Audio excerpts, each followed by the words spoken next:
लावले का एक सावकाश गाडे जरांगे पाटलांनी जे आंदोलन पुकारलं होतं मराठा आरक्षणासाठी येत्या 29 तारखेला ते आझाद मैदानावरती जाणार होते, मात्र हायकोर्टानं मुंबई हायकोर्टानं त्यांना मनाई केली, तिथे जाऊ नका असं म्हणतात. कशाला मनाई केली?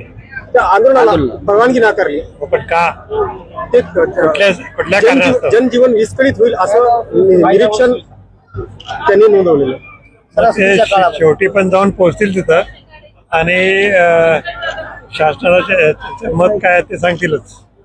म्हणजे हे शासन त्यांचं आंदोलन दाबण्याचा प्रयत्न करत, कारण शासनच त्यांच्या विरोधात हायकोर्टात गेलं होतं. बरोबर आहे.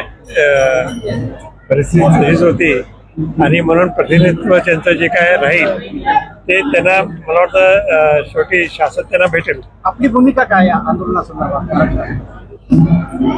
आंदोलनवर आंदोलन आपलं चालूच आहे ना. तर न्याय आपल्याला मिळालाच पाहिजे ही भूमिका तर आहेच.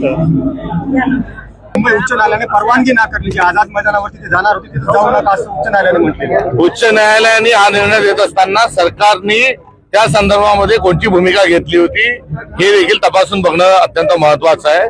आणि सरकार जे आहे हे अभिव्यक्तीच्या स्वातंत्र्याला आणि एखाद्या समाजाच्या मागणींच्या अनुषंगानं सत्याग्रहाच्या भूमिकेच्या विरोधात आहे. हे पुन्हा एकदा एकवार सिद्ध झालेलं आहे.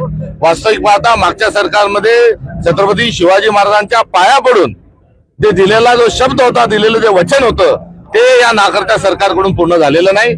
मुख्यमंत्री देवेंद्र फडणवीस यांनी सातत्याने इंग्रजांची फोडा तोडा आणि राज्य करा हीच भूमिका स्वीकारलेली आहे. त्यामुळे या सर्व एकत्रित प्रकरणाच्या मागे सरकारने दिलेलं वचन आणि त्यांनी या संदर्भामध्ये जे भूमिका घेतली होती ती भूमिका एकत्रित संशयाची असल्याचं या निमित्ताने सिद्ध झालंय.